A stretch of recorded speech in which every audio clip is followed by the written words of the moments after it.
It's been a minute since we've gone in on these communist hoes, and we gotta also drag Snopes for doing a world-class shit fact check. As you can see here, no, Biden didn't give China control of the U.S. power grid. I've made reference to this a couple of times. It was one of the many executive orders that Joe Biden signed in his first couple of days in office that removed a previous safeguard that President Trump had signed in to make sure that no foreign entities could come in and influence the power grid. Now, this one got a lot of traction due to what happened with Texas recently. And of course, that's what Snopes running as their headline. But I don't think anybody's actually claiming that the CCP could come in and wholesale buy up all of the power in the United States. That is functionally retarded. Do you think that you'd have Yang climbing up the fucking power lines, just redirecting everything to China? That is just stupid. But no, no. Biden didn't do nothing. Biden was a good boy, and he didn't do anything that would threaten the security of the United States, except what he actually did is hidden not that deep into this Snopes article. Okay, U.S. President Joe Biden signed an executive order giving China access to our control over the U.S. power grid system, causing the Texas power outage of 2021. Who made that fucking claim? No. Everybody was saying that it's now open to be bought up, but of course they pick a salacious Facebook post or I think it looks like a Twitter screenshot. They just picked the dumbest one that they could drag. Try to make it seem like Joe Biden's going to be hard on China. In mid to late February 2021, readers emailed Snopes asking about memes and stories posted online that claimed U.S. President Joe Biden had signed an executive order granting the Chinese government access to control over the U.S. power grid. Okay, if you get your news from memes, you should take up a side hustle with your spare time, because obviously you have a lot, by taste testing shotgun shells in Minecraft. For example, the headline on the opinion piece published by the Washington Examiner on January 27th, 2021 read, Biden's order could let China control U.S. electric grid. See how different that is than Biden signing an executive order, to give China access to the power grid. Could. That's very important. Others took it a step further. Oh, not others. Okay, what did he exactly do? First off, Biden didn't sign an executive order granting China access to our control over the U.S. power grid system. Oh, good. Nobody was claiming that, but others did. Biden signed an executive order suspending for 90 days an order by his predecessor, President Donald Trump. Or are you going to fact check that too? Is Donald Trump the 45th president of the United States? Our sources are mixed on that. The bar's installation of equipment purchased from foreign adversaries into the electrical infrastructure. Okay, why would he get rid of that outside of just Orange Man bad? So Biden's administration officials could evaluate Trump's order. Why would you want... Okay, that perfectly contradicts something else that Joe Biden signed in, one of his other executive orders, that everything that the federal government was going to do had to be purchased within the United States, okay? And that's what Trump did beforehand, and then Biden got rid of it. Okay? You guys remember that. We covered that when the entire fleet of federal government vehicles were going to be switched over to electric by 2050? Or it might be a little bit sooner than that.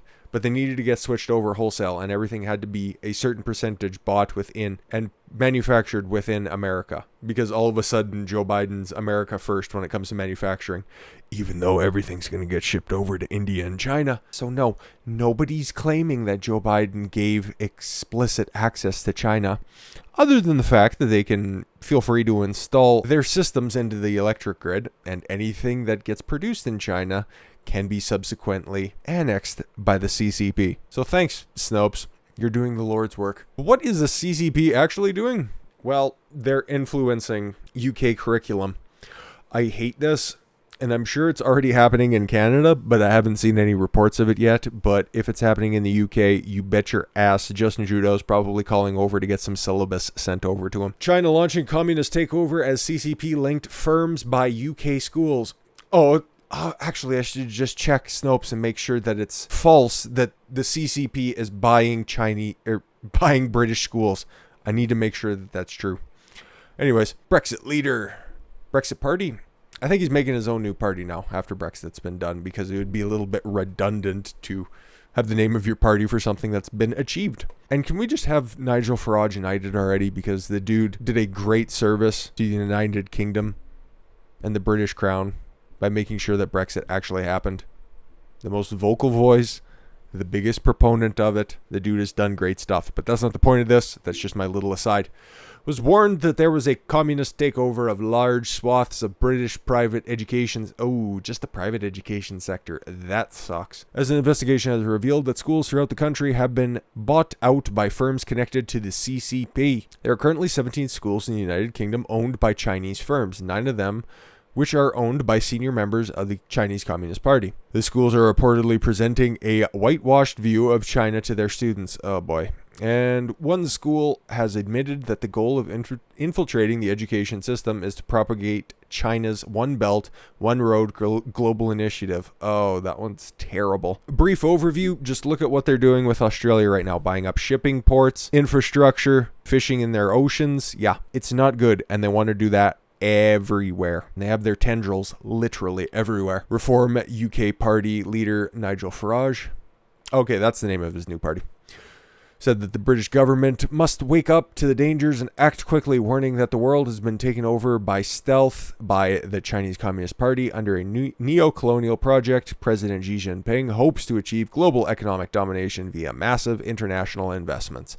For example, 3 schools and a network of colleagues are now owned by the Bright Scholar Group run by Yang Huan. That's one thing about the Chinese, though. They make their obscure names very pronounceable. Whose billionaire father is a senior member of the Chinese Communist Party. In essence, there is nothing less than a communist takeover of Britain's private education sector. And that was one of the last bastions for people to put their kids, because, okay, they're getting indoctrinated with neo-Marxism, critical race theory, intersectionality in the public sector, and then they're just getting it straight from the communist mouth at the private sector. That hurts my heart, because we don't get enough opportunity to bash the CCP on the channel, because there's plenty of sympathizers out there more directly affecting the flow of society. But whenever they do something like this, it needs to be pointed out. So since 2014, Chinese companies have taken advantage of financial difficulties facing boarding schools in order to scoop them up.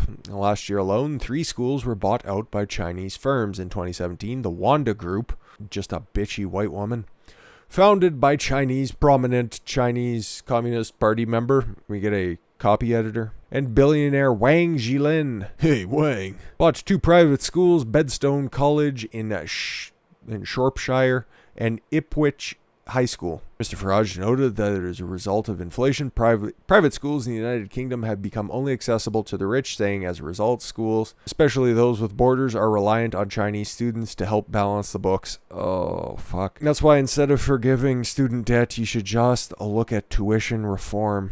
And there are multiple roads and multiple paths to take with that. The communist infiltration extends beyond buying up schools, with 29 Confucius Institute on British university campuses and 148 Confucius classrooms present in the schools. Oh my God.